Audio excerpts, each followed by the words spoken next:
it's gonna be miraculous if we didn't get sick. Yeah. I'm surprised I haven't been sick already. Right. It was great. It was a lot of fun. It was way better than we could have imagined. There were no major mishaps except that I got strep throat for the last show.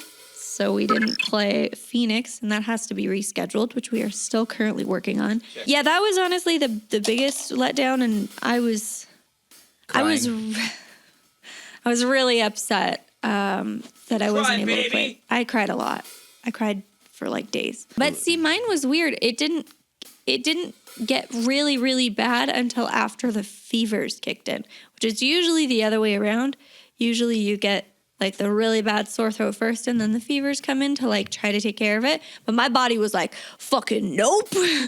It just started. It wouldn't have mattered. Like Lauren had no voice on the last show. Yeah, it was just bad. And then like laryngitis. And then like the venue had been robbed the day before. The night before, yeah. It was just not gonna happen for us that day. But man, I fucking tried. Like, so it was the day we were getting the chop suey tattoo, and you guys saw us. We were like, oh, we all have sore throats, but they were like super minor. And we're like, it's probably just like trauma from tour, like going from crazy different climates, you know, so quickly, and it's dry and everything. And I felt 100% fine, like nothing. Got my tattoo done, and in the span of, I swear to you, 3 hours, I went from feeling like I could fly to like not being able to move and like shivering, and like it was awful. It was so bad. And then I was like that for the full next day. And so we were like, shit, what are we gonna do? Like, I can't even stand up without feeling like I'm gonna pass out. So that was what I was going through. Favorite moment from touring? Hanging out and drinking.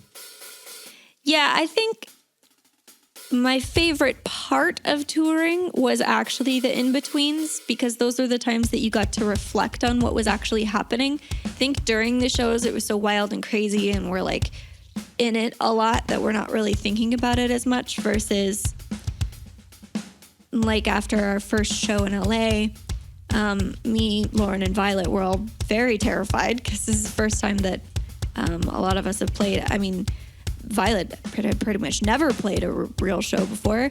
And so after the show, you know, we kind of went up to our little green room, because it was upstairs. And we were just like jumping and screaming like, oh my God, we did it, we did it, we did it.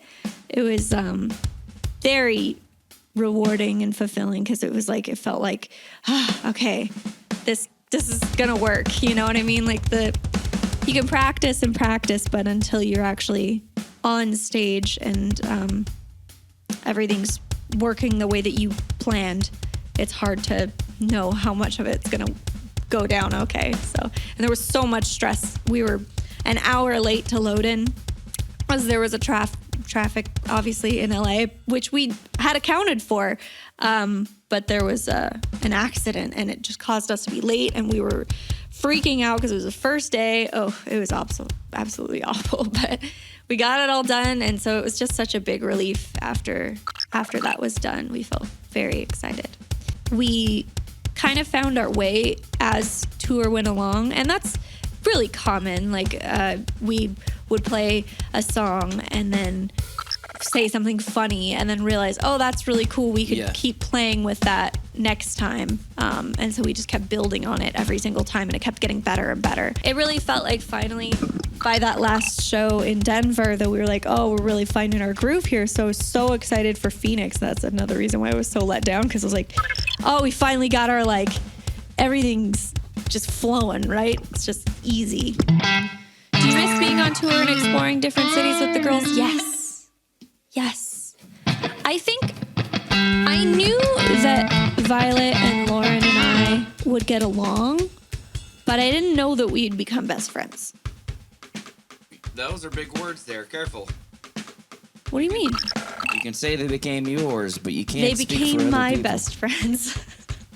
We had such a great group, dude. Like, I've been on tours before, and it's just natural that you're gonna like disagree with people and like, you know, eventually kind of get annoyed with them or whatever, or like, I don't know.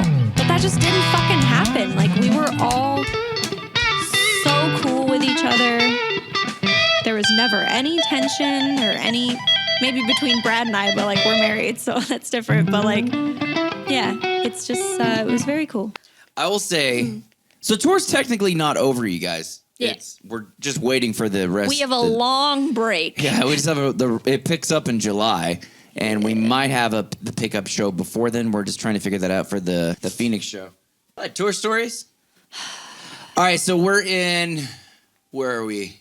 I'm trying not to say anything too foul, but also not too boring. We're in. I don't know what city we're in. We're doing a Q&A. Since we're doing a Q&A right here, it's kind of meta. They're like, all right, so Violet, like, what's like one of the worst parts of the tour and one of the best part of the tour? And she just comes out swinging with kids and all right in the front row. She's like, well, one of the best parts of tour is all the talks about anal sex. I was like, that was San Francisco, I think. Yeah. Yeah.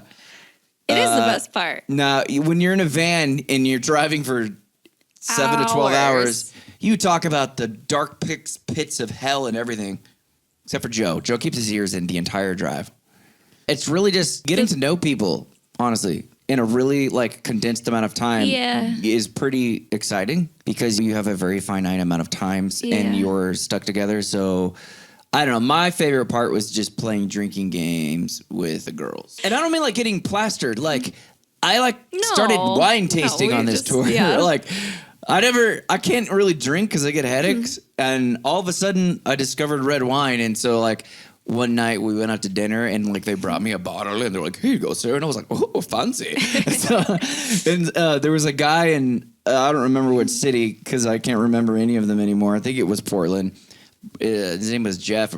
He brought like an over $100 bottle of wine, and it was like the best alcohol I have ever tasted. And again, not getting smashed, like actually just like enjoying the taste of wine. Yeah, it's really exciting. Honestly, I'm so happy for you. Yeah, in fact, I'm getting drunk tonight. Let's go buy a bottle of wine. No.